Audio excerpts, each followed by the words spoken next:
Okay, you should have downloading Learning Typography in Indesign from Canvas, so hopefully you have this opened up. I would go ahead and save it if you have not. So go to File, Save As. You should have already saved it to your U drive. And if not, that's fine. You can go save it now.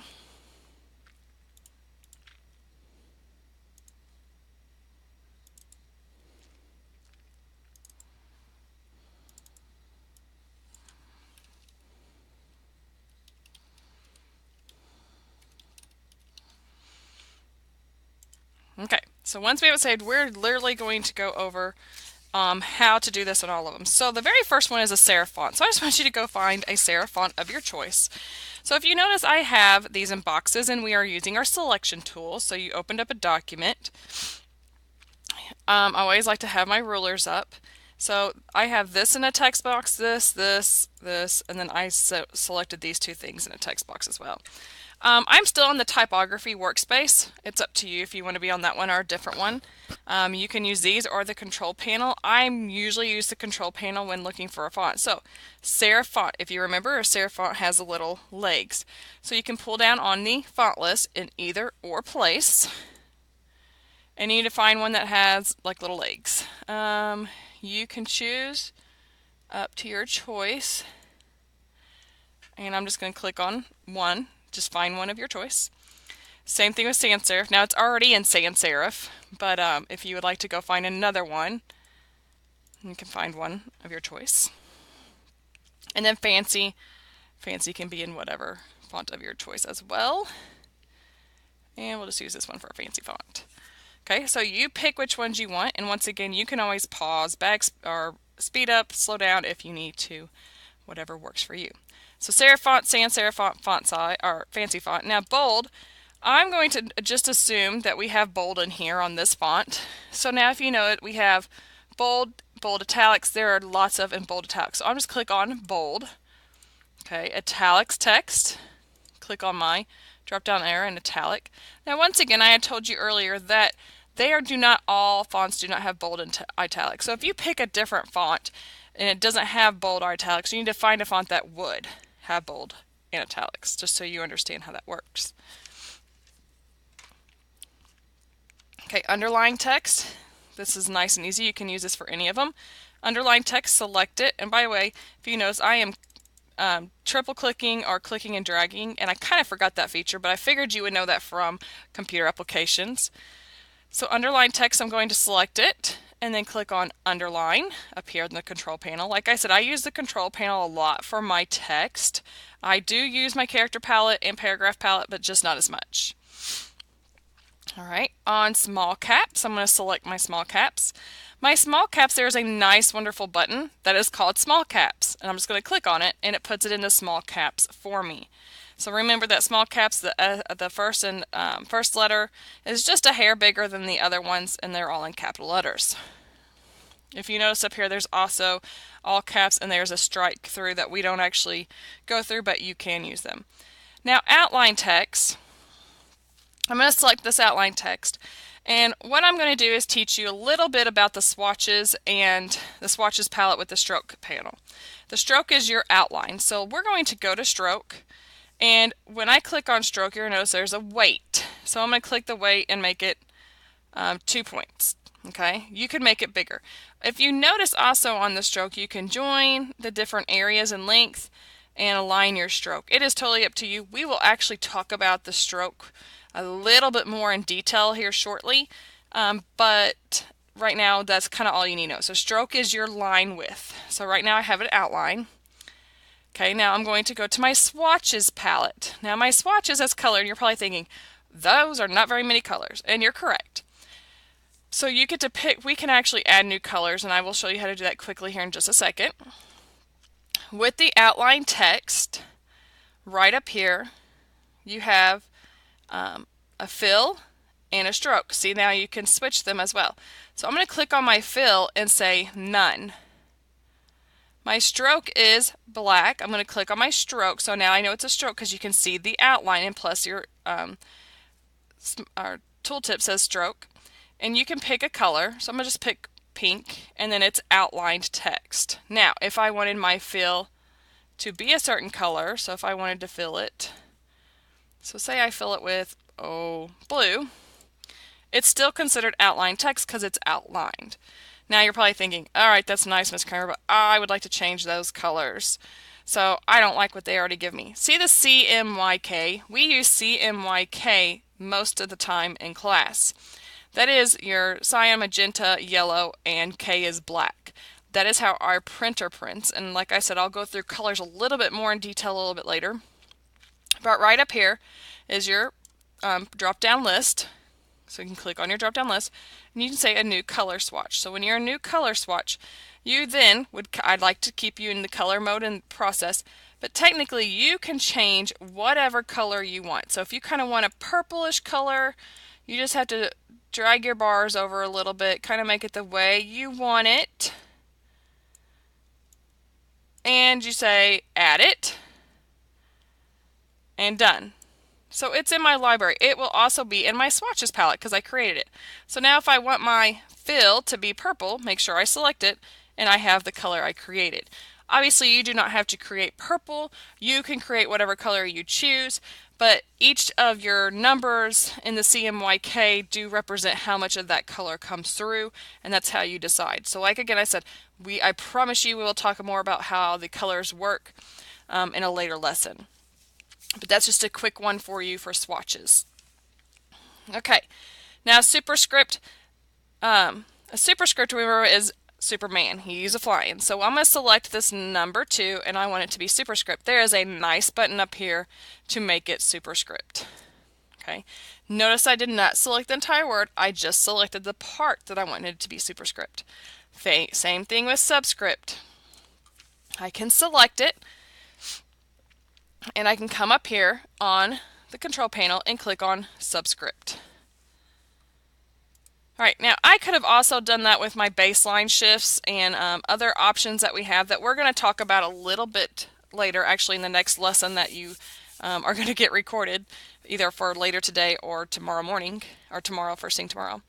But these are just the quick buttons that you can use, and so that you know where they are. Alright, shadow text. Now shadow text is a little bit different, so I'm going to select my shadow text box. Notice that I did not select the text, I selected the box. So I'm going to come up here and go to objects. I want to go up to objects and I want to go to effects. So once again, I selected the box and I selected objects menu and then to effects. There are lots of effects that we can do to this text, but we want to do a drop shadow. Okay, so when this pops up, I always like to click on my preview. So right now this is a drop shadow.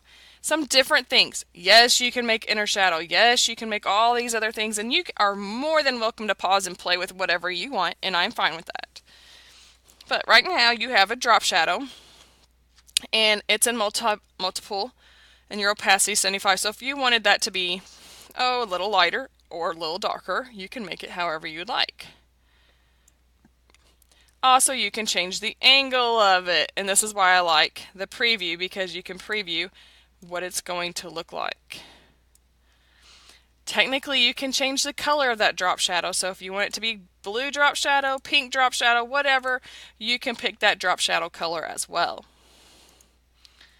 And then you can press OK, and then that is it. And please notice that if you select the text, so watch this, if I select the text and I go up to Object and Effects, it's not available. So you cannot select the text, you have to actually select the bar, or the box, excuse me. That way, shadow text is an object at this point. Okay, so let's go to reverse text. Now, if you remember reverse text, and hopefully, I wish I could have told you earlier, but if you get out your typography thing, you can kind of go through, we can go through the list, and you can see the paper that I'm kind of going off, so you understand how this all works. Alright, so reverse type, what I'm going to do is I'm actually going to get a rectangular toolbox, and I'm going to put it on top here, just so you kind of understand. I am going to fill that box. Right now my stroke is on over here, so technically I have an outline at the moment. So I'm going to swap them. So now it is filled. Alright, so you're like, okay though, Ms. Kramer, I cannot see my text. Well, that's because 1, it's black, and 2, it's behind it. So what I'm going to do is click on this. I'm on my rectangular box that I created. I'm going to right click it, and then I'm going to go to Arrange and Send to Back.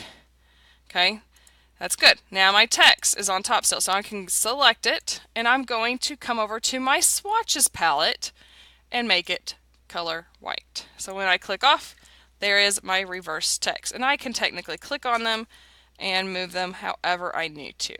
But reverse text, or type, however you want to call it, is just white font or on a dark color background. So technically, if you wanted to pick dark blue, you are more than welcome to. All right, let's move over here to this is going to be a pull quote. Okay, so let's double click. So if you notice, I double clicked inside the box to make it my cursive active in there. I can use my arrow keys to move me around. Once again, if you feel like I'm going too fast, stop it, back it up, rewind, whatever you need to do to figure out what I'm talking about. All right, so on this, I'm going to just add quotation marks to the beginning and to the end. That's what basically makes it a pull quote. And then I'm going to select everything in this, and I can either, one, go to my paragraph palette, or two, come up here to the paragraph on the control panel, and I am simply just going to center it, and then congratulations, we have a pull quote. Okay, that's basically all a pull quote is. It's kind of centering it in some text, making it maybe a different color. We'll talk way more about pull quotes when we get into magazines, but that way this was a typography thing that went over, so I wanted to make sure you knew how to go over it. Alright, bulleted list. So next thing we're going to do is select. This is going to be a bulleted list. To do a bulleted list, also while we're going through this, if you feel like you need to take notes on your sheet of paper of how to do these items, I would do that, because you will have a quiz over how to do all of this. Alright, this is going to be a bulleted list. So what we're going to go up to is I'm going to go to Type, Bulleted and Numbered List, and apply bullets. And that's how you apply bullets. We can change the bullets. We'll get more into that later on as well, because it's a little bit different. It's just not like selecting a bullet to different bullet image like it is in Word or other Microsoft Office. Okay. All right, the last thing we're going to do is this drop cap. Okay, drop cap, we will have to use the paragraph panel. You can also use the control. I actually always use the paragraph panel for drop cap. Don't know why, but I do. So notice that I can say how many lines I want to drop. I'm sorry, I need to select it. How many lines I want it to drop. Okay. And I could also tell it if I wanted to do more than one character. Right now I really just want to do one character, but this is how many lines. You can do 2, 3, 4. We'll do 4 just so you kind of get the viewpoint of it. And that is a simple drop cap. Alright, so we actually went through the entire sheet of how to do everything. You can rewind it, you can create. I would save this as an example. Also, which I probably should have told you at the beginning, you can create little text boxes over here and make notes and say like, note to create reverse type draw box on top. Box on top. Okay. Make yourself notes on here if you need to. Use this as a note sheet. Whatever you put over here will always save, but if you were to print this, it necessarily wouldn't print, but you would have notes for your information. Alright. We will probably have another one. You should get another handout here in just a second from the sub, or you can tell the sub that you guys are finished and he can give you another handout. Alright. Good job.